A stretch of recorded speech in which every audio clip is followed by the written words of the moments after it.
बिस्मिल्लाहिर्रहमानिर्रहीम, अस्सलाम वालेकुम। खेलों की खबरों पर तबसरों और तजियों सजे स्कोर के एक और प्रोग्राम के साथ सैयद याह्या हुसैनी आपकी खिदमत में हाजिर है। Wicket keeper batter Mohammad Rizwan की क़यादत में पाकिस्तान क्रिकेट टीम 3 एक रोज़ा मैच और 3 T20 मैचों की सीरीज़ खेलने के लिए कैंगरू के देश ऑस्ट्रेलिया में मौजूद है। मेलबर्न क्रिकेट ग्राउंड पर पाकिस्तान और ऑस्ट्रेलिया की क्रिकेट टीमों के दरमियान 3 एक रोज़ा मैचों की सीरीज़ का पहला मैच ऑस्ट्रेलिया ने पैट कमिंस की क़यादत में 2 विकेट से जीतकर सीरीज़ में 1-0 की बढ़तरी हासिल की। पहले एक रोज़ा मैच से एक दिन पहले पाकिस्तान और ऑस्ट्रेलिया दोनों ही ने अपने 11 रुकनी टीम का ऐलान कर दिया था, लेकिन एडिलेड ओवल के मैदान पर पाकिस्तान और ऑस्ट्रेलिया के दरमियान दूसरे एक रोज़ा मैच से एक दिन पहले ऐसा कुछ हुआ नहीं है। इसकी क्या वजह है और क्या जो शोर हो रहा है कि एडिलेड ओवल की पिच स्पिनर्स को मदद देगी, क्या ये चीज़ दोनों टीमों के लिए सवाल का सबब बनी है या ऑस्ट्रेलिया की टीम पाकिस्तान की मेलबर्न मैच में परफॉर्मेंस से थोड़ी खाइफ नज़र आ रही है? आज के इस प्रोग्राम में इन तमाम उमूर पर गुफ्तगू करेंगे। तो सीधा चलेंगे इस्लामाबाद, जहां वीडियो लिंक पर हमारे साथ मौजूद हैं पाकिस्तान के साबिक टेस्ट कप्तान विकेट कीपर बैटर राशिद लतीफ़ साहब। खुश आमदीद कहेंगे राशिद आपको। पाकिस्तान और ऑस्ट्रेलिया की क्रिकेट टीमों के दरमियान अहम मैच एडिलेड ओवल मेज़बानी करने जा रहा है और इस मैच में टीम पाकिस्तान की कामयाबी का मतलब ये होगा कि सीरीज़ का आखिरी मैच फैसला कुन होगा, जिसके लिए ऑस्ट्रेलिया ने अपने कप्तान समेत 5 अहम खिलाड़ियों को आराम देने का फ़ैसला कर लिया है। मतलब ऑस्ट्रेलिया के लिए इंतहाई अहम मैच है और वो नहीं चाहेंगे कि वो इस मैच में पाकिस्तान को जीतने दें, क्योंकि आखिरी मैच में वो एक्सपेरिमेंट करना चाह रहे हैं। पहला मैच बहुत अच्छा हुआ और उसकी वजह से सीरीज इंटरेस्टिंग हो गई, वरना अमूमन यही होता है कि पहला मैच हारने के बाद उम्मीदें ख़त्म हो जाती हैं। लेकिन फिर ऑस्ट्रेलिया ने कल कुछ प्लेयर्स अनाउंस किए जो कि आखिरी ओडीआई में खेलेंगे, तो उससे और ज़्यादा होप हो गई है। लेकिन हमें अपने टीम के ऊपर ध्यान देना चाहिए और अच्छी टीम सेलेक्ट करके कल का मैच अच्छे तरीके से खेलें और पूरा जोर लगाएंगे तो जीतेंगे। तो ऑस्ट्रेलिया ने जो चेंज किए, जाहिर सी बात है टेस्ट मैच आगे आने वाला है, उससे पहले भी कुछ प्लेयर्स उनके नहीं खेल रहे थे और हमारे भी कुछ नए प्लेयर्स, कुछ ऐसे प्लेयर्स हैं जो कि बहुत ज़्यादा ओडीआई नहीं खेले हुए, उनको डाला है। तो इंटरेस्टिंग सीरीज है दोनों के लिए, उनके लिए भी, वो भी डेवलपमेंट कर रहे हैं और पाकिस्तान भी टीम कोशिश कर रही है कि अपनी मिडिल ऑर्डर सही करें, अपनी स्पिन बॉलिंग ठीक करें, अपने पुराने जो फास्ट बॉलर हैं उनकी कारकर्दगी अच्छी हो जाए तो आगे एक उम्मीद बन जाती है कि हमारे पास तमाम शोबों में तमाम प्लेयर्स फिट हैं और खेलने के काबिल हैं। तो उम्मीद करते हैं कि कल का मैच अच्छा होगा और अच्छी स्ट्रेटेजी से पाकिस्तान खेलने के लिए जाएगा। राशिद, एडिलेड ओवल ग्राउंड के हवाले से एक आम तासुर जो इस वक्त उभर कर सामने आ रहा है वो ये है कि यहाँ पर पिच स्पिनर्स के लिए साजगार होगी। तो ऑस्ट्रेलिया के पास तो स्पिन बॉल करने के लिए जो पहले एक रोज़ा मैच में उनके पास मार्नस लबुशैन थे, ग्लेन मैक्सवेल थे, एडम जैम्पा प्रॉपर स्पिनर उनके पास मौजूद थे। बट अगर मैं पाकिस्तान टीम के नुक्ता निगाह से बात करता हूँ तो कप्तान मोहम्मद रिजवान ने जो है मैच की सूरत हाल के पेश नज़र आगा सलमान से बॉल नहीं कराया, वरना उनके पास साइम अयूब से भी स्पिन बॉलिंग कराने का ऑप्शन मौजूद था। आपको कहीं ऐसा महसूस हो रहा है कि प्लेइंग 11 में हम किसी स्पिनर को शामिल करेंगे? हमारे पास अराफात मिन्हास का ऑप्शन मौजूद है, फैसल अकरम का ऑप्शन मौजूद है। फिर दूसरा सवाल मेरा आपसे ये भी है कि क्या अगर इस मैच में इन दोनों में से किसी एक को शामिल किया जाता है तो क्या ये जल्दी नहीं होगी? नहीं, जल्दी नहीं होगी, रिक्वायरमेंट के ऊपर है। जिस तरह से मेलबर्न में हमें 4 फास्ट बॉलर खिलाने थे और एक हमने बैट्समैन ज़्यादा खिलाया था वहाँ पे, तो यहाँ पे कर सकते हैं कि आमिर जमाल का भी ऑप्शन है हमारे पास। लिमिटेड ऑप्शन है हमारे पास, ज़्यादा नहीं है। और लेकिन जो बात की आपने फैसल अकरम की, वो चॉइस हो सकते हैं। और अरफात मिन्हास हैं जो कि लेफ्ट आर्म स्पिनर है, अच्छी बॉलिंग करते हैं, बैटिंग भी कर लेते हैं। और एक इशू आता है, लेकिन ये एडिलेड है, ये स्क्वायर बाउंड्री थोड़ी सी दूसरे ग्राउंड पे, बहुत छोटी नहीं, लेकिन आइडिया होता है कि यहाँ पे स्क्वायर बाउंड्री जो है वो छोटी है। तो 5 मैं हमेशा यही कहता हूँ कि ओडीआई में 11 ओवर से लेके 40 ओवर तक जो क्रिकेट होती है वो डेंजरस होती है, स्पेशली स्पिनर्स के लिए। हमारे थोड़ा पीछे जाता हूँ, हमारे दुनिया के जो नामवर खिलाड़ी हैं जो कि वनडे में ख़राब परफॉर्मेंस देना शुरू हुए या मुश्किल हो गई थी, उसमें अश्विन भी थे, उसमें सईद अजमल भी थे, उसमें शादाब भी हैं। क्योंकि जब 5वां फील्डर दायरे में आ गया तो एक तरफ की बाउंड्री आपकी खाली हो जाती है, बहुत बड़ा गैप हो जाता है, चाहे वो पॉइंट हो, कवर हो चाहे वो मिड विकेट लॉन्ग ऑन से लेके स्क्वायर लेग की बाउंड्री हो, जहाँ शॉर्ट ऑफ लेंथ हुई वो बाहर ही जाती है। बहुत ज़्यादा रन कंसीड करते हैं स्पिनर्स, तो ये एक देखना पड़ेगा। तो मैं बड़े ग्राउंड के लिए यही कहूँगा कि फैसल अकरम अच्छे ऑप्शन है, और लेकिन अगर टाइट बॉलिंग करनी है, 5-6 ओवर कराने हैं, तो अरफात मिनाज अच्छा ऑप्शन बन सकते हैं। और हमारे पास छठा बॉलर वो जो होना चाहिए वो हमारे पास सलमान अली आगा होना चाहिए, क्योंकि बैट्समैन अगर ज़्यादा खिला रहे हैं, एक बैट्समैन को, कामरान हो या इरफान हो, एक बैट्समैन को कम करना चाहिए पाकिस्तान को। टू मच बैट्समैन है। यहाँ की जो पिच, जो ड्रॉप इन पिच नहीं हुआ करती थी, तो बैट्समैन को बहुत ज़्यादा हेल्प किया करती थी। हमारे बड़ी सेंचुरीज हैं टेस्ट क्रिकेट में, लेकिन रात के मैच में 36 रन पे इंडिया को आउट होते हुए भी देखा पिंक बॉल से। ड्रॉप इन पिच वैसी नहीं होती जिस तरह से समझी जाती है, जो कि नेचुरल पिच जो उस तरह से नहीं होती। लेकिन स्पिनर की बात है, मेरे ख्याल से पाकिस्तान को एक और स्पिनर डालना पड़ेगा और उसको यूटिलाइज करें, क्योंकि हमारी जो प्रॉब्लम्स हैं या जो रिक्वायरमेंट है फ्यूचर में, वो तो स्पिनर की है ना। तो स्पिनर को ज़रूर खिलाना चाहिए, इसमें भी और अगले मैच में। राशिद, आपने स्पिनर की बात की, आपने कहा कि दो ऑप्शन आपके पास मौजूद हैं, किसी एक को आप अवेल कर सकते हैं, या तो अरफात मिनहाज या फिर फैसल अकरम। लेकिन मेरा सवाल आपसे ये है कि इस एडिलेड ओवल के मैदान पर, जिसकी बाउंड्री के हवाले से आप बात कर रहे हैं कि निस्बतन मेलबर्न के मुकाबले में छोटी बाउंड्री है, और यहाँ मेरा आपसे सवाल ये है कि जो इस वक्त सिचुएशन है, ऑस्ट्रेलिया के जो दो सलामी बल्लेबाज हैं जिन्होंने जिस अंदाज़ की क्रिकेट खेलना शुरू की है, तो उस तनाजुर में क्या आपको नहीं लगता कि हम इन स्पिनर को इन मैचों में इस्तेमाल करके उनके साथ थोड़ा जल्दी कर देंगे? क्योंकि एडिलेड ओवल के मैदान पर जो ऑस्ट्रेलिया का सबसे बड़ा स्कोर है, या इस मैदान का सबसे बड़ा स्कोर है, वो है 367। लेकिन ऑस्ट्रेलिया की बैटिंग परफॉर्मेंस की अगर हम बात करते हैं, तो स्टीव स्मिथ हो गए, मार्नोस लबुशैन हो गए, इन्होंने टीम को इस्तेहकाम दिया था, माँ सिवाय ग्लेन मैक्सवेल के, जो आते ही वेरी फर्स्ट बॉल पर आउट हो गए थे। देखिए, इनके जो डेंजरस प्लेयर सारे ही हैं, लेकिन अगर परफॉर्मेंस वाइज देखा जाए तो जो इनिंग को बिल्ड करते हैं अराउंड, जिनकी टीम पूरी खेलती है, वो स्टीव स्मिथ हैं। अगर ओपनर मैकर की हम बात करते हैं और शॉट्स की बात करते हैं, तो इनको एक दिया हुआ है एक कि आपको इस तरह से खेलना है, पावर प्ले में हिटिंग करनी है, एरियल शॉट्स खेलना है, उसमें चांसेस होते हैं। आपने पहले ओडीआई में भी मेलबर्न में देखा होगा कि उन्होंने रिस्क लिए और एयर में गई है बॉल, हालांकि बाउंड्री नहीं हो रही थी, 2-2 run long off long on पे बने हैं, उन्होंने ट्राई की है। तो उनका रिकॉर्ड बहुत अच्छा नहीं है, लेकिन डेंजरस हैं। उनके स्ट्राइक रेट सबके हैं बहुत अच्छे। डेंजरस जो हमें लगते हैं स्टॉइनस है, और क्या नाम है इसका, मैक्सवेल जो है ना, ये बहुत डेंजरस प्लेयर है। ये थोड़े अरसे के लिए आते हैं और गेम को चेंज कर देते हैं, वो हमारे लिए इस ग्राउंड पर बहुत डेंजरस हो सकते हैं। लबुशैन बहुत अच्छी फॉर्म में नहीं है, लेकिन 50 ओवर की क्रिकेट है, यहाँ पे 350 नहीं चाहिए होंगे शायद। कोशिश होती है कि इतना स्कोर करते हैं, 275 300 के मैच में रहें और जीते। तो उनकी बैटिंग तो बहुत ज़्यादा स्ट्रॉन्ग वैसे नहीं कह सकते जिस तरह से वो खेलते हुए आए हैं, वर्ल्ड कप जैसे खेले। और इस मैच के बाद तो हाफ टीम उनकी तो चेंज ही हो जाएगी, तकरीबन नई टीम एक खेल रही होगी, तो वो डेवलपमेंट का भी अमल जारी रखा हुआ है। तो मेरे ख्याल से स्पिनर्स को खिलाना, और ये नहीं देखें कि कौन खेल रहा है अगेंस्ट। अगर आपको ये, हम सिर्फ यही बोलते रहते हैं कि टैलेंट है हमारे पास, टैलेंट है, टैलेंट को जब तक आग में नहीं डालेंगे ना, तो टैलेंट का पता नहीं चलेगा। जिन्होंने भी बॉलिंग की, हम जिम्बाब्वे के खिलाफ 5 आउट कर दें या 4 आउट कर दें, हमें खुशियां नहीं मनानी चाहिए। हमें इन दोनों में से एक को ट्राई करना चाहिए against strong opposition like Australia, और वहां पे हम देखेंगे यार ये फ्यूचर हम देख रहे हैं, हम फ्यूचर बना रहे हैं प्लेयर्स का। भले मार खाए, लेकिन हमें प्लेयर्स मिलना शुरू हो जाएंगे। राशिद, आपने ऑस्ट्रेलिया की बात की, तो ट्रेविस हेड जो कि इस वक्त ऑस्ट्रेलिया की बैकबोन है, वो इस सीरीज़ में पार्टिसिपेट नहीं कर रहे। वजह यह है कि वो बॉर्डर गवस्कर ट्रॉफी, जो पाकिस्तान ऑस्ट्रेलिया सीरीज़ के फ़ौरन बाद भारत और ऑस्ट्रेलिया के दरमियान 5 टेस्ट मैचों की सीरीज़ की शक्ल में खेली जाएगी, उसके लिए उन्होंने रेस्ट लिया है। फिर पहले एक रोज़ा मैच में हमने देखा कि जोश हेज़लवुड नहीं खेले, मार्नोस स्टॉइनस की आपने बात की, वो पहला मैच नहीं खेले, और दूसरे मैच में जो ऑस्ट्रेलिया की मेलबर्न में बैटिंग परफॉर्मेंस रही है, मुझे लगता है कि पैट कमिंस स्टॉइनस को लाइनअप में ज़रूर शामिल करेंगे।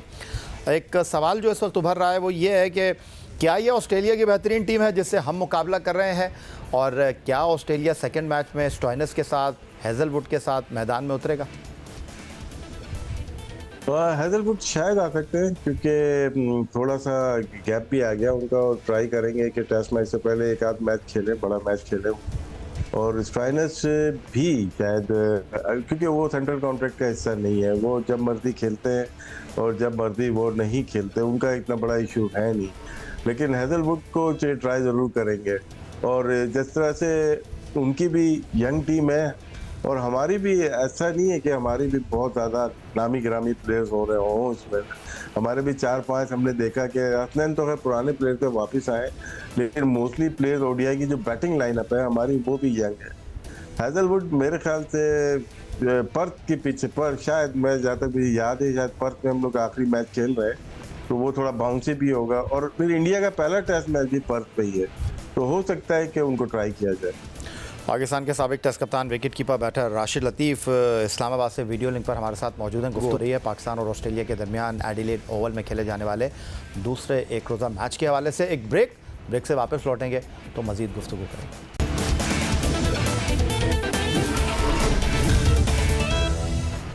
ब्रेक के बाद एक बार फिर कहेंगे आपको खुश आमदेद। पाकिस्तान के साबिक टेस्ट कप्तान विकेट कीपर बैटर राशिद लतीफ़ वीडियो लिंक पर इस्लामाबाद से हमारे साथ मौजूद हैं। राशिद, अब पाकिस्तान टीम के हवाले से थोड़ी सी बात कर लेते हैं। जो पाकिस्तान टीम की पहले एक रोज़ा मैच में परफॉर्मेंस रही, अब ऑस्ट्रेलिया की टीम पाकिस्तान को आसान तो नहीं लगी, लेकिन जो हमारा मेथड था पहले वनडे इंटरनेशनल में ऑस्ट्रेलिया को टफ़ टाइम देने का, वो हमारी स्पीड गन्स थी, हसनैन, नसीम शाह, शाहीन शाह अफरीदी और उनके साथ हारिस रऊफ़। क्या ये फार्मूला हम अप्लाई कर सकेंगे, कामयाबी हासिल कर सकेंगे एडिलेड ओवल में? या आप जिस तरह बात कर रहे थे ब्रेक से पहले कि आमिर जमाल का ऑप्शन अवेलेबल है, अराफात मिन्हास हैं, फैसल अकरम है, तो अगर आप ऐसा सोच रहे हैं तो फिर ये जो आपकी फास्ट बॉलिंग की पेस बैटरी है, इसमें से किसी एक को आपको बाहर बैठाना पड़ेगा? जी, एक को बाहर बिठाना पड़ेगा। वैसे भी अगर कोई स्पिनर आता है तो शायद एक प्लेयर हम कुर्बानी दें। और मोस्टली जो प्लेयर्स हमारे बॉलिंग कर रहे हैं वहाँ पर का वेदर भी डिफरेंट था और वहाँ की पिच भी डिफरेंट थी, और यहाँ पे डिफरेंट नज़र आएगी आपको। चारों को खिलाना मेरे ख्याल से वहाँ पे भी मैं तो नामुनासिब समझ रहा हूँ, क्योंकि इतने ज़्यादा, क्योंकि आपके पास ऑप्शन क्या होता है वनडे का, टेस्ट क्रिकेट की तरह नहीं है कि वेस्ट इंडीज की तरह आपने 4 फास्ट बॉलर खिला दिया। आपको एक ऑलराउंडर के ऊपर जाना पड़ता है कि वो ब्रिज बने, आपकी बैटिंग और बॉलिंग दोनों में बने। एक स्पिनर आ जाता है तो साथ में आपके, हम लोग पांचवां बॉलर हमेशा ढूंढ रहे होते हैं। पार्ट टाइम बॉलर कभी भी पांचवा नहीं चलता। पार्ट टाइम हो या छठा बॉलर जो होता है ना, वो जिसका छठा बॉलर अच्छा होता है वो कामयाब होती है टीम। जिस तरह से हफीज एक ज़माने में हमारे पास छठे बॉलर थे, सातवें बॉलर शोएब मलिक तक बने हमारे यहाँ, तो वो एरा देखें आप खाते, तो उसमें सक्सेस हमें ज़्यादा मिली है। अभी भी हमारे पास ऑप्शन है कि सलमान अली आगा छठे बन सकते हैं, साइम अयूब सातवें बन सकते हैं अगर ज़रूरत पड़ने पे। लेकिन यहाँ पे ये मत समझें कि हमारे पास 3 स्पिनर है तो हम मेन एक जो स्पिनर जो होता है ना मेन, उसको ना खिलाएं। हम बोले इनसे हम पार्ट टाइम बॉलिंग करवा लेंगे, वो सही नहीं होता। तो मेरे ख्याल से एक स्पिनर और आमिर जमाल ऑप्शन है, ये नहीं है कि नहीं है इनके पास। अगर ये सोच रहे हैं कि हमारे पास अगर हम स्पिनर खिलाते हैं, फास्ट बॉलर बिठा देते हैं, तो एक ऑप्शन है कि एक दोनों बैट्समैन में से एक बिठा के आप आमिर जमाल को खिला सकते हैं कि आप चाह रहे हैं अगर 4 फास्ट बॉलर से, तो बैटिंग भी रखनी है ना फिर तो आपको, तो वो एक ऑप्शन होना चाहिए आपको। राशिद, हम लोग सोच बहुत जल्दी तब्दील करते हैं। पहले एक रोज़ा मैच में जिस तरह की कारकर्दगी का हमने मुजाहरा किया, लो स्कोरिंग मैच में हमने ऑस्ट्रेलिया को टफ टाइम दिया। एक मरहले पर ऐसा लग रहा था कि शायद हम मैच जीत जाएंगे, बट ऑस्ट्रेलिया के कप्तान जो हैं वो सीसा पिलाई हुई दीवार बन गए, पैट कमिंस, और उन्होंने जीत की राह पर अपनी टीम को गामजन कर दिया। अब जबकि एडिलेड ओवल में मैच हो रहा है और ऑस्ट्रेलिया की टीम के हवाले से अगर मैं कहूँ कि जदीद टेक्नोलॉजी इक्विपमेंट से लेस टीम है, और डेफिनेटली उन्होंने आपके फास्ट बॉलर पर होमवर्क किया होगा। मेलबर्न की पिच, उसके बारे में काम तासुर यही था कि जी इस पिच के ऊपर थोड़ा उछाल ज़्यादा है, और हमारे जो बॉलर थे वो भी तवानाई दिखाते हुए नज़र आए जब उनको पैदर पे विकेटें मिली। आपको लगता है कि इस तसलसल को हम बरकरार रख पाएंगे एडिलेड ओवल में, या ऑस्ट्रेलिया जो है वो कुछ डिफरेंट हिकमत अमली के साथ मैदान में आएगा काउंटर करने के लिए? देखिए, जिस तरह से उनके 2 ओपनर्स ने खेला था तो अंदाज़ा तो है कि वो किस तरह से ग्राउंड में आएंगे, उनकी स्ट्रेटजी सेम होगी।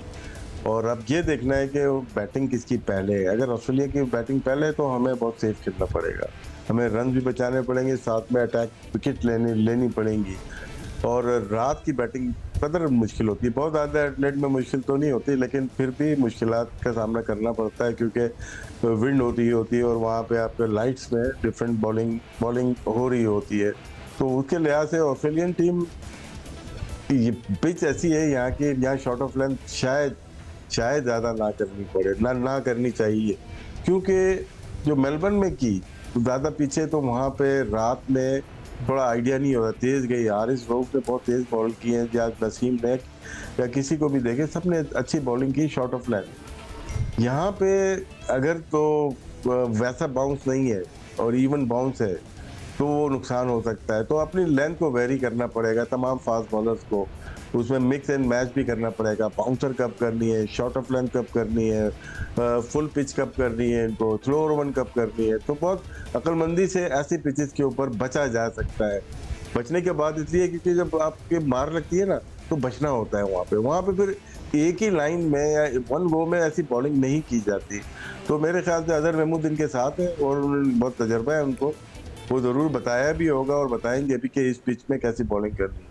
राशिद लतीफ़ साहब वीडियो लिंक पर इस्लामाबाद से हमारे साथ मौजूद हैं और मेलबर्न में खेले जाने वाले पहले एक रोज़ा मैच जहां हम नसीम, हारिस रऊफ, शाहीन शाह अफरीदी और हसनैन के साथ मैदान में उतरे थे, वहां पहले एक रोज़ा मैच में कुछ क्रैम्प्स पड़ते हुए दिखाई दिए हमें नसीम शाह के। फिर उनके हवाले से खबर ये आई कि ऑल इज़ वेल। अब नसीम शाह ने एडिलेड पहुंचकर मीडिया से गुफ्तगू की है, अपनी फ़िटनेस के बारे में अपडेट दिया है। उन्होंने क्या कहा, आपको दिखाते हैं।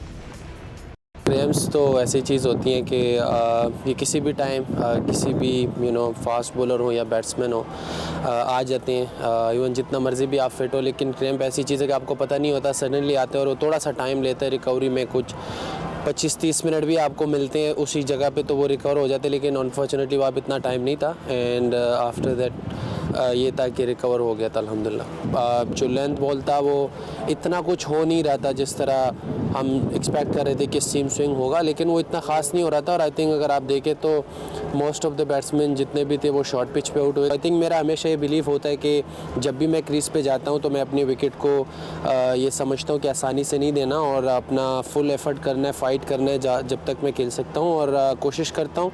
और ऑब्वियसली उसी से ये होता है कि एंड ऑफ द डे आपकी टीम को फ़ायदा होता है। एडलेड के नॉर्मली जो पिचेस होते हैं जिसके बारे में हमने सुना है कि अच्छे पिचेस होते हैं, और मेरे ख्याल से एक अच्छा मैच होगा। पिच ऑब्वियसली दोनों के लिए वही एक ही पिच होते हैं, और कोशिश होगी कि हम अपनी बेस्ट क्रिकेट खेलें। Test fast bowler Naseem Shah, उन्होंने तो अपनी रिपोर्ट दे दी है मीडिया को, कह रहे हैं कि ऑल इज़ वेल। क्रैम्प जो है वो पार्ट एंड पार्सल हैं, जोर लगाया, क्रैम्प पड़ गए हैं। मैं सीधा राशिद लतीफ़ साहब की तरफ चलूँगा। राशिद लतीफ़ साहब, अगर ऑस्ट्रेलिया होता तो क्या नसीम शाह को हम दूसरे एक रोज़ा मैच में खेलता हुआ देखते? अगर आपको याद हो तो मेलबर्न में पहले एक रोज़ा मैच में कुछ ऐसी ही सूरत हाल का मिचेल स्टार्क भी शिकार हुए थे, बट उन्होंने अपने कोटे के 10 ओवर डाले। लेकिन जब आपके पास 4 फास्ट बॉलर मौजूद हैं, तो मैं आपसे ये जानना चाहता हूँ, क्या नसीम शाह जो कि इंजरी प्रो रहे हैं, उनको इस दूसरे एक रोज़ा मैच में खिलाना चाहिए, या आपके ख्याल में हसनैन जो इस वक्त 4 फास्ट बॉलर में सबसे वीक लिंक आपका दिख रहे हैं, उनको बाहर बिठाएंगे? देखिए, वीक लिंक नहीं है वो, उनको जो मैं वीक लिंक इस तनाजुर में बात कर रहा हूँ कि जब आपको चॉइस करना पड़े तो। जी, चॉइस उसमें अगर उनको नई बॉल दी जाए तो शायद बेहतर हो। मैं ये नहीं बोल रहा कि वो टीम उड़ा दें। जो हमने चैंपियंस कप में देखा, उनके एक्शन डिफरेंट लगा थोड़ा सा। उनको नए बॉल पिच आगे कर रहे थे, जिसमें डिसीव किया उन्होंने। कामरान गुलाम को आउट किया उन्होंने, रिजवान को आउट किया उन्होंने, फ़खर जमान को आउट किया। तो ये ट्राई कर सकते हैं अगले मैच में, या अगर खिलाना चाहते हैं तो न्यू बॉल भी ट्राई करना चाहिए, क्योंकि हम लोग कभी कभार सोचते हैं कि नसीम शाह ही नया बॉल करेगा, हारिस रऊफ ही नया बॉल करेगा। लेकिन यहाँ तक कहा कि नसीम शाह के खेलने की है, इंजरी की नोयत देखी जाती है कि क्या है उनको। अगर बैक की इंजरी है, लोअर बैक की है, या साइड स्ट्रेन है, तो उसमें अवॉइड करना चाहिए। जब फटीग हो जाती है या क्रैम्प वगैरह, वो तकरीबन 6-8 घंटे में वो बेहतर हो जाता है। अगर वो फील्ड ठीक कर रहे हैं और चाहते हैं कि वो खेलें, क्योंकि अभी कॉन्फिडेंस हाई है, उन्होंने रन भी किए हुए, बॉलिंग भी मज़ेदार कर रहे हैं, मुलायम स्विंग कर रहे हैं वो अच्छी, तो वो खेलना चाहेंगे। और ऑस्ट्रेलिया में इंजरी होनी नहीं चाहिए, क्योंकि वो सबसे अच्छी जो प्लेस है दुनिया में बॉलिंग करने के लिए, वो फास्ट बॉलर के लिए, वो ऑस्ट्रेलिया ही है। बहुत शुक्रिया राशिद लतीफ़ साहब हमारे साथ वीडियो लिंक पर इस्लामाबाद से मौजूद थे। पाकिस्तान और ऑस्ट्रेलिया की क्रिकेट टीमों के दरमियान 3 मैचों की सीरीज़ का दूसरा मैच एडिलेड ओवल पर खेला जाएगा, जिसके लिए पाकिस्तान और ऑस्ट्रेलिया दोनों ही ने अपनी फाइनल लाइनअप का इंतखाब नहीं किया और एक आम तासुर यही है कि टॉस से पहले पिच को देखने के बाद दोनों ही टीमें अपने 11 खिलाड़ियों का इंतखाब करेंगी। यही आज का हमारा प्रोग्राम था। एक्स अकाउंट पर आप हमें फॉलो कर सकते हैं, हमें ईमेल कर सकते हैं, अपनी राय से आगे कर सकते हैं score@geo.tv पर। इस दुआ, इस उम्मीद, इस तवक्को के साथ कि पाकिस्तान में खेल और खिलाड़ी तरक्की करते रहें। सैयद याह्या हुसैनी को स्कोर की पूरी टीम के साथ अगले प्रोग्राम तक के लिए इजाज़त दीजिए। अल्लाह हाफ़िज़।